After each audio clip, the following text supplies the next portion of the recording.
नमस्कार दोस्तों, ई कृष्ण चैनल पे आपका एक बार फिर से स्वागत है।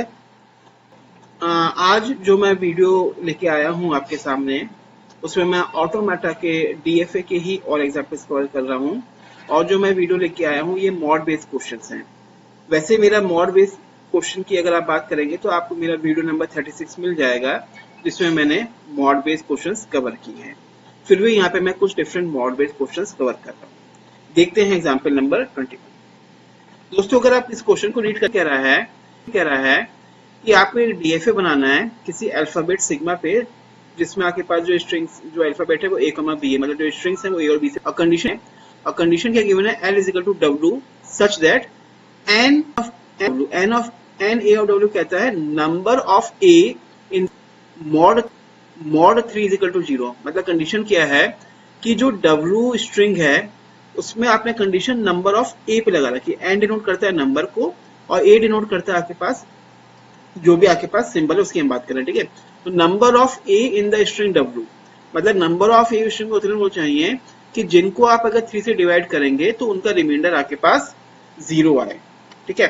तो अगर इस क्वेश्चन को थोड़ा सा समझने की कोशिश करेंगे तो बहुत इजी क्वेश्चन है। कंडीशन किस पे है, नंबर ऑफ ए पे। मतलब अगर हम इसकी बात करेंगे तो ये जो सिंपल कह रहा है, ये चीज कह रहा है number of A,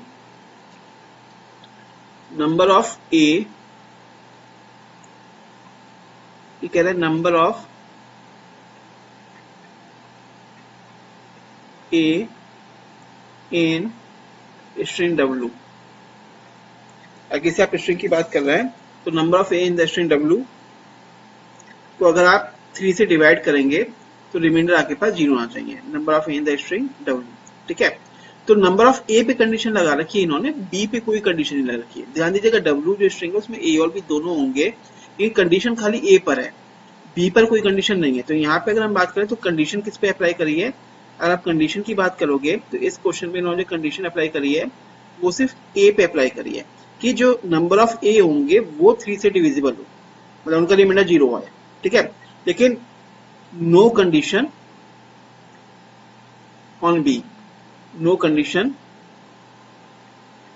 on b, b पे कोई कंडीशन नहीं है।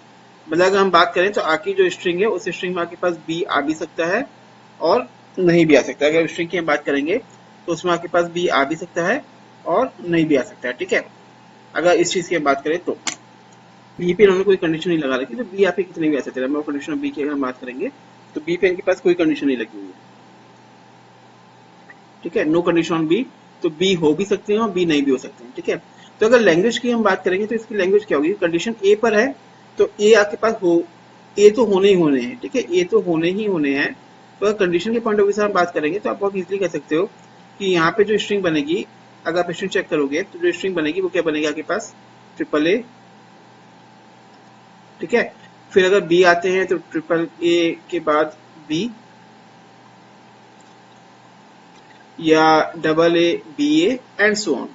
तो इसका डीएफए कैसे बनेगा, देखिए मॉड बेस्ड वाले क्वेश्चन जैसे मैं पहले समझा चुका हूँ वैसे ही यहाँ भी आप देख सकते हो कि बहुत इजीली इसका डीएफए बनेगा। कंडीशन क्योंकि ए पे लगी, बी पे कोई कंडीशन नहीं है, तो हमें ये चेक करना है कि आप किसी भी नंबर को, जैसे आपको मैंने बताया था कि अगर आप 3 से डिवाइड कर सकते हैं तो रिमाइंडर या तो 0 आएगा या रिमाइंडर 1 आएगा या रिमाइंडर 2 आएगा। इसके अंदर आपके पास डायग्राम में कुल 3 स्टेट्स होंगी, 0, 1 या 2, ठीक है।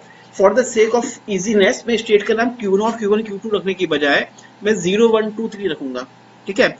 तो हमें कह रहे हैं कि अगर मशीन 0 स्टेट पे रुकती है तो वो रिमाइंडर 0 को एक्सेप्ट करेगी, मशीन 1 स्टेट पे रुकती है तो रिमाइंडर 1 को एक्सेप्ट करेगी, और मशीन अगर 2 पे रुकती है तो आपके रिमाइंडर 2 को एक्सेप्ट करेगी, ठीक है। तो डायग्रामेटिकली अगर हम बात करें तो यहाँ पे आपके पास एक 0 स्टेट बनेगी, एक 1 स्टेट बनेगी, दूसरी आपके पास 2 स्टेट बनेगी, ठीक है। और कंडीशन क्योंकि ए पे लगी है तो ए जो है वो 3 से डिविजिबल है। मतलब अगर नंबर ऑफ ए किसी स्ट्रिंग की हम बात कर रहे हैं तो नंबर ऑफ ए अगर आपके पास सिंगल आएगा, नंबर ऑफ ए अगर आपके पास सिंगल आएगा तो आप देखो उसको अगर 3 से डिवाइड करोगे तो रिमाइंडर 1 आएगा, मतलब मशीन को रिमाइंडर 1 वाली स्टेट पे रुकना चाहिए, ठीक है। तो सिंगल ए अगर आता है तो मशीन आपके पास यहाँ जाएगी, ठीक है। अगर 2 ए आते हैं स्ट्रिंग में तो 2 ए को आप 3 से डिवाइड करोगे तो रिमाइंडर 2 आएगा, मतलब मशीन को आपके पास यहाँ पहुंचना चाहिए। 3 ए आएंगे अगर आपके पास, अगर हम बात करते हैं 3 ए आएंगे आपके पास, ठीक है। 3 आएंगे आपके पास, तो मशीन को आपके पास यहाँ पहुंचना चाहिए, क्योंकि 3 को अगर आप डिवाइड करोगे 3 से तो रिमाइंडर 0 आएगा, तो मशीन को 0 रिमाइंडर पहुंचना चाहिए। ध्यान दीजिएगा, क्योंकि नंबर ऑफ ए 3 से डिविजिबल है तो नंबर ऑफ ए नहीं भी हो सकते हैं, तो 0 ए अगर आपके पास ए है तो ये लैंग्वेज की अगर हम बात करेंगे तो आपके पास नल भी एक्सेप्ट होगा। ठीक है, इसके अलावा triple A 6 A 9 A accept हो जाएंगे और बी कितने भी आ सकते हैं। ठीक है, अब क्योंकि है तो ए 3 से डिविजिबल है, इसका मतलब ये आपकी जो बनेगी वो आपकी इनिशियल स्टेट ही जो है वो आपकी फाइनल स्टेट बन जाएगी, एक बात। दूसरी चीज अगर आप थोड़ा सा यहाँ पे ध्यान देंगे, क्योंकि बी पे कोई कंडीशन नहीं है तो बी कहीं पर भी आते हैं, कितने भी आ सकते हैं, जैसे मेरे को शुरुआत में भी बी आ सकते हैं, ठीक है, उसके बाद फिर ए आ जाए, फिर बी आ सकते हैं, फिर ए आ सकता है, फिर बी आ सकते हैं, एंड लास्ट में भी बी आ सकते हैं, यहाँ ए आ सकते हैं। ठीक है, तो बी पे कोई कंडीशन नहीं है तो बी कहीं पे भी आ सकते हैं। ठीक है, तो इनिशियल स्टेट पे अगर बी आएंगे तो आपको बी का सेल्फ यहाँ लगाना पड़ेगा, फिर 1 पे बी का सेल्फ लूप लगाना पड़ेगा, और आपके पास यहाँ पे 2 पे बी का सेल्फ लूप लगाना पड़ेगा। तो आप अगर देखेंगे, क्योंकि डीएफएम बना रहे हैं, तो आप देखिए कि स्टेट 0 से ए और बी का ट्रांजिशन हो चुका है, स्टेट 1 से भी ए और बी का ट्रांजिशन हो चुका है, और स्टेट 2 से भी ए और बी का ट्रांजिशन हो चुका है। ठीक है, तो this is the DFA for this question. मेरे ख्याल में आपको ये समझ में आया होगा। ठीक है, स्टेट का नाम मैंने 0, 1, 2 किसी पर्पज से रखा है, क्योंकि आगे जब हम मॉड में एक टिपिकल टाइप के क्वेश्चंस कवर कराएंगे तब आपको समझ में आएगा कि मैंने क्यों ये नाम रखा है दोस्तों। ठीक है, तो इस वीडियो को समाप्त करने से मैं पहले आपको बता दूं कि अगले लेक्चर में मैं यही क्वेश्चन का टाइप कवर करूंगा, लेकिन देखिए उसमें मैंने थोड़ा सा चेंज करूंगा। जो नेक्स्ट लेक्चर में वीडियो कवर करूंगा उसमें आप देखिए मैंने थोड़ा सा चेंज कर दिया है क्वेश्चन में, और चेंज क्या किया अगर आप नोट करेंगे तो मैंने यहाँ पे नॉट इक्वल टू 0 कर दिया है, बाकी सेम है। तो अगले लेक्चर में हम इस वीडियो को डिस्कस करेंगे। धन्यवाद दोस्तों।